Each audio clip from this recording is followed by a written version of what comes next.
Let's go through a few exercises that I find helpful for shoulders.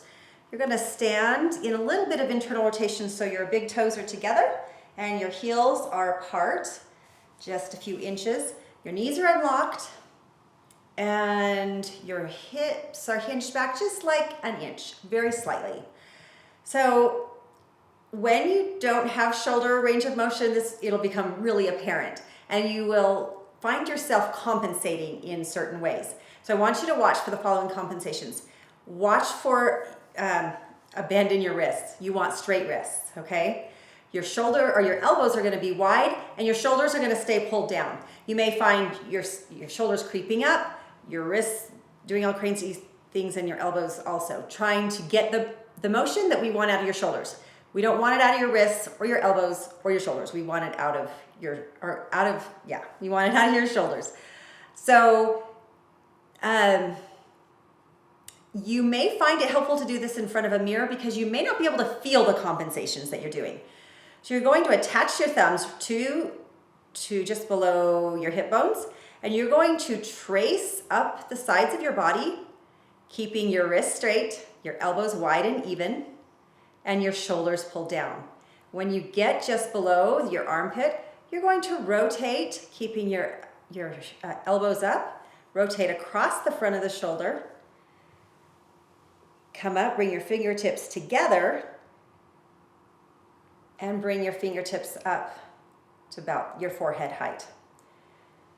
Then you're going to bring them back down across the front of the shoulder, keeping the elbows high and even, and you're going to trace back down.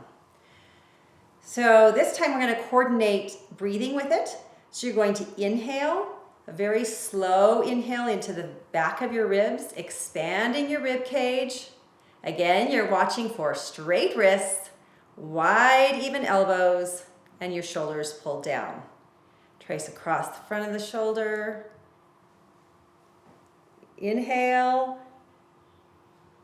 And then you're going to slowly exhale as you come back down. Trace across the front of the shoulder. And down.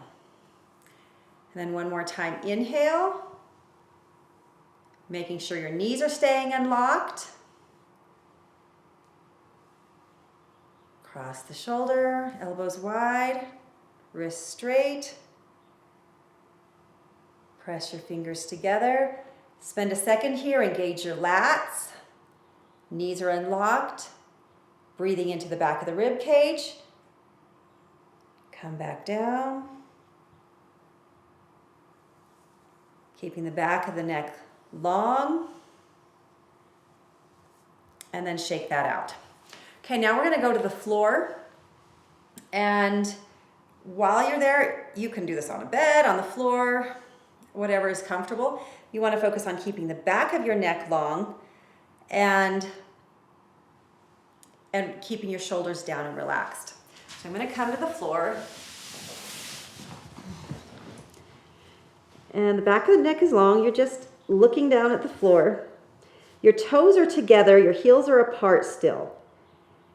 Your knees are slightly bent.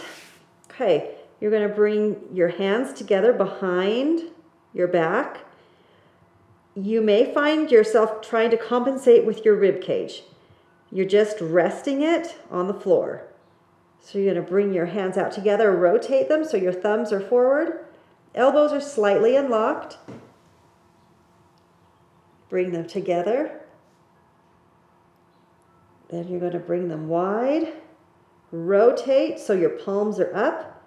Bend your elbows.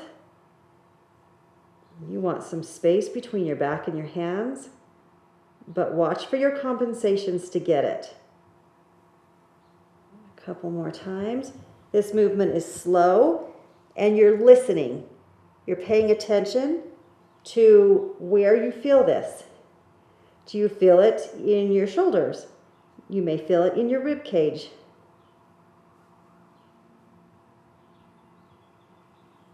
You may find one shoulder has more movement than another. You can coordinate your breathing with it, doing an inhale, breathing into the back of the ribs. And then exhale.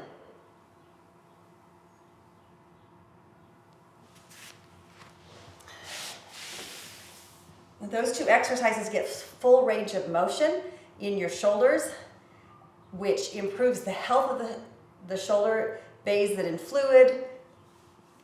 You're just going to keep healthy range of motion and shoulder joints, scapular movement through these exercises.